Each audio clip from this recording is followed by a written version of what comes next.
Pemirsa, beberapa hewan dipelihara karena menghasilkan sesuatu yang berguna bagi manusia.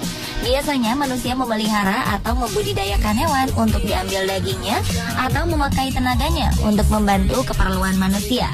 Namun beberapa hewan berikut ini ternyata menghasilkan sesuatu yang bernilai sangat tinggi dan berharga mahal bagi manusia.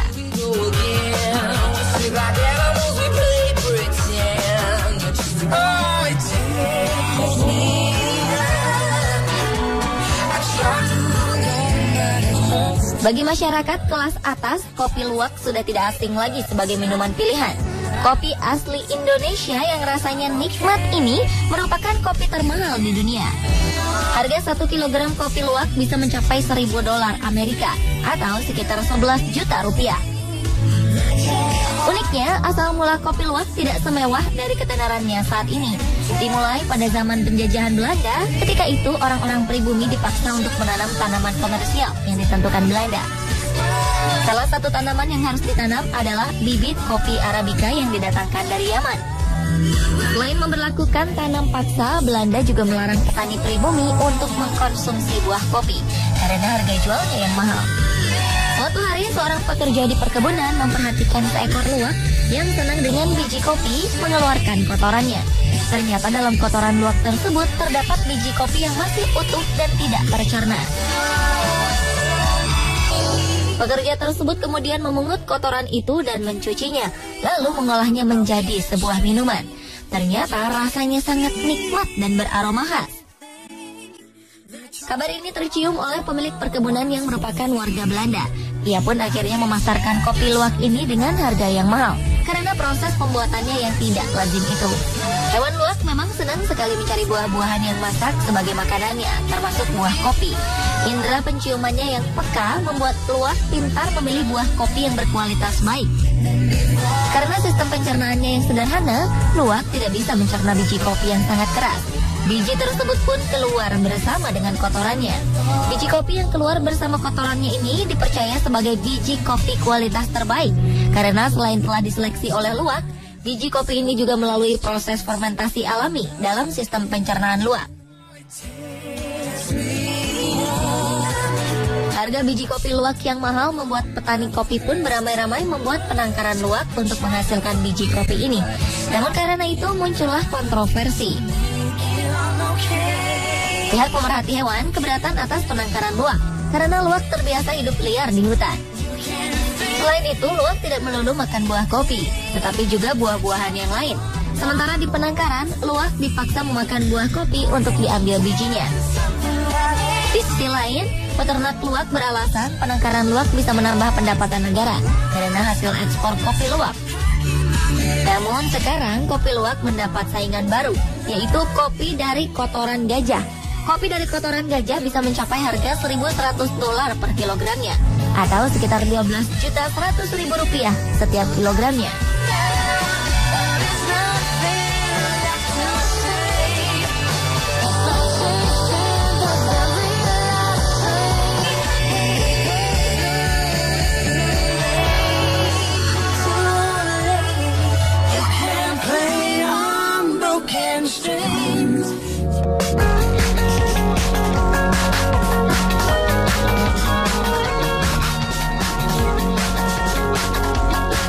Satu lagi hewan yang mendatangkan rezeki yang melimpah bagi pemeliharanya, yaitu burung walet.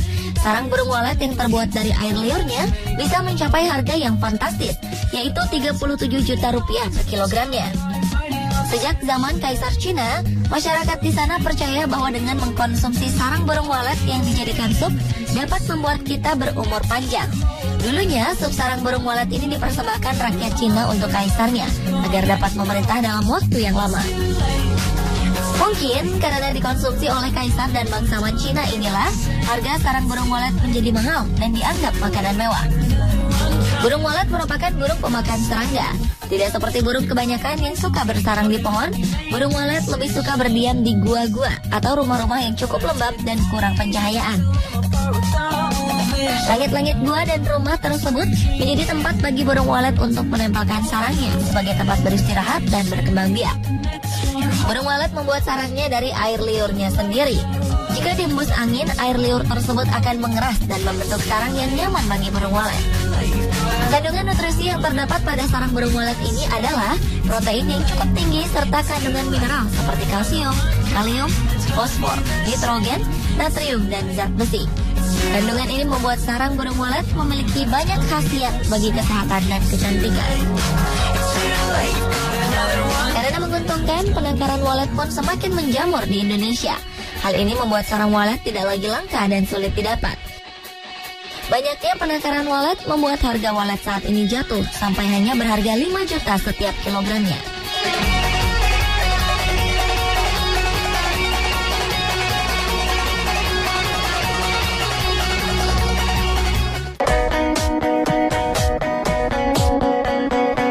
Mungkin banyak orang yang tidak suka dengan hewan yang satu ini. Bentuk tubuhnya yang pendek dan berbuku-buku serta gerakannya yang lambat membuat ulat menjadi salah satu hewan yang menggelikan. Belum lagi beberapa ulat menimbulkan rasa gatal bagi tangan yang menyentuhnya. Namun jangan salah, jenis ulat yang satu ini tidak menimbulkan rasa gatal jika disentuh. Bahkan, ia mendatangkan rezeki yang berlimpah bagi orang yang ingin memeliharanya. Inilah ulat sutra. Seperti namanya, ulat jenis ini menghasilkan serat pada kepompongnya yang bisa dimanfaatkan menjadi kain jenis sutra. Inilah yang membuat salah satu warga Bandung, Jawa Barat, yaitu Dedi Agus Wirantoro, mengembangkan sebuah padepokan penangkaran ulat sutra di daerah Arca Manik. Berawal sejak zaman penjajahan Jepang, Jepang membutuhkan pohon murbei dengan jumlah yang banyak untuk makanan ulat sutra yang mereka ternakan. Serat pada kepompong ulat sutra itu dimanfaatkan untuk membuat parasut. Masa itu kemudian menjadi inspirasi ayah dari Dedi yang sempat menjadi korban tanam paksa Jepang untuk mendirikan penangkaran ulat sutra sendiri. Habitat asli ulat sutra adalah pohon murbei. Karena itulah, para penangkar ulat sutra harus terlebih dahulu mempersiapkan kebun murbei sebagai makanan mereka. Ulat sutra merupakan hewan yang sangat rakus. Sekali memberi makan, Dedi memerlukan 18 karung daun murbei untuk ulat-ulatnya, dan itu diberikan 3 kali dalam sehari. Namun ketika akan menjadi kepompong, ulat sutra akan berpuasa dan mengeluarkan liurnya untuk membentuk sarang kepompong. Sarang kepompong inilah yang diambil oleh Dedi untuk dijadikan benang sutra. Dalam proses pembuatan benang, awalnya kepompong direbus terlebih dahulu agar seratnya bisa terlepas dari lem yang sangat lengket. Ketika serat terlepas, serat ini pun digabung dari 16 sampai 20 helai untuk menghasilkan seutas benang. Dengan menggunakan mesin, karyawan Dedi memilih serat-serat itu dan membentuk gulungan-gulungan benang. Untuk menghasilkan kain sutra, benang-benang tadi ditenun dengan menggunakan mesin tenun tradisional. Tidak hanya budidaya ulat sutra, Dedi juga senang berbagi ilmu beternak ulat sutra bagi masyarakat yang ingin belajar. Di masyarakat itu banyak orang yang belum tahu kenapa sih sutra itu mahal. Kemudian kenapa ada yang bagaimana cara membedakannya antara sutra itu bahannya asli atau palsu. Sehingga kami perlu memberikan pengetahuan ini kepada masyarakat bagaimana cara membedakan sutra, kemudian bagaimana dan cara proses budidayanya. Kenapa sih kok itu mahal? Saya memang selalu mencari tempat-tempat kunjungan bagi anak-anak yang bisa memberikan edukasi. Jadi mereka tidak lagi hanya sekedar belajar di sekolah, tapi mereka bisa di lapangan juga langsung melihat.